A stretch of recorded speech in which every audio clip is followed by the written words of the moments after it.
Good morning guys. आज बेटा हम चैप्टर रीड अप करेंगे पॉलिटिकल कल्चर।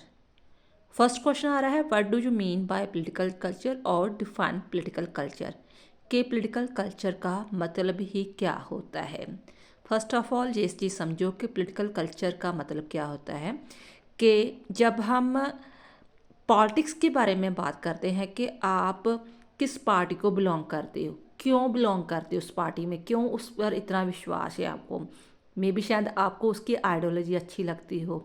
ठीक है, आपके जहाँ पूर्वज जो है, ग्रैंड पेरेंट्स हैं, फादर साहब हैं, वो उसी पार्टी में बिलीव करते हों, उसी पार्टी से रिलेटेड हो। ठीक है, जब किसी ना किसी रीज़न के कारण आप किसी पार्टी से या आइडियोलॉजी से टच हो, शुरू से लेकर पीढ़ी दर पीढ़ी कह लो, जनरेशन टू जनरेशन वगैरह, तो उसी में आपका बिलीफ बन जाता है कि मुझे कांग्रेस ही अच्छी लगती है, मुझे बीजेपी अच्छी लगती है, या कुछ भी जो आपकी प्रांत की पार्टी है वो अच्छी लगती है। तो कुछ ना कुछ पीछे लॉजिक ज़रूर होता है जिसके कारण हम उस पर विश्वास करते हैं। उन्हीं चीज़ों को स्टडी करना ही पॉलिटिकल कल्चर कहा जाता है, क्योंकि जब हम वोट कास्ट करते हैं ना, तो हमारा ये जो पॉलिटिकल कल्चर है वो बहुत इफ़ेक्ट करता है। हो सकता है कई स्टेटों में नेशनल पार्टी का बहुत इफेक्ट हो, लेकिन कई स्टेटों में ऐसा होता है कि जो उसकी प्रांत की पार्टी होती हैं, क्षेत्रीय पार्टी होती हैं, उसी को ही लोग वोट कास्ट करते हैं, नेशनल पार्टी को नहीं करते।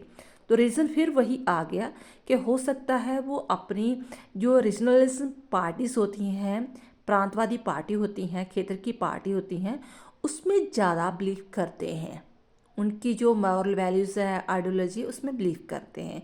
तो उसी को ध्यान में रखकर जो है वोट कास्ट की जाती है। अब हम बुक्स के अकॉर्डिंग देखते हैं। आंसर है, political culture is a set of belief, values, emotions and the view point of the people about the political system of the country.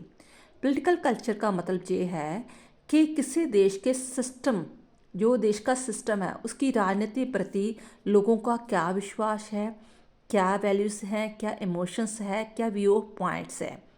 जैसे कुछ जो बुजुर्ग लोग होंगे वो कहेंगे कि नहीं भी अंग्रेज़ों का समा अच्छा था, तब इतनी करप्शन नहीं होती थी, तब जो बिल्डिंगें बनी होती थी, जो ब्रिज बने होते थे, वो ईमानदारी से बनाते थे, वो आज भी हैं। आज की जो देश है वो सही नहीं है।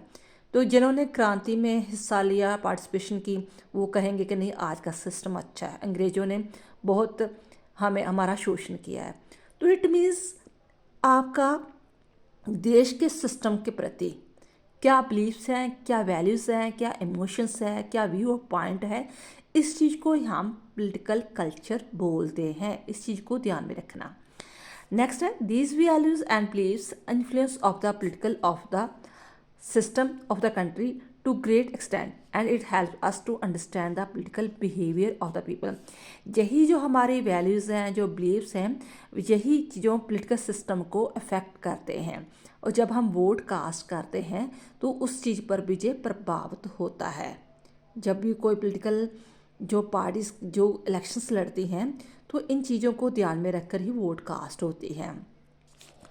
According to Beer and Ulam, certain aspect, कुछ ऐसे पहलू of the general culture of the society are specially concern with how government ought to be conducted and what it shall try to do, कि सरकार कैसे काम कर रही है और उसके नतीजे क्या है। इस चीज़ों को ध्यान में रखकर लोग अपना जो है वोट कास्ट करते हैं।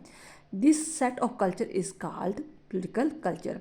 इसी सारे कल्चर को ही हम पॉलिटिकल कल्चर बोल देते हैं। बस आगे कि आपका जो गवर्नमेंट की, जो सरकार का सिस्टम है किसी भी देश का, उसकी beliefs, values, emotions, view point को ही हम पॉलिटिकल कल्चर बोलते हैं।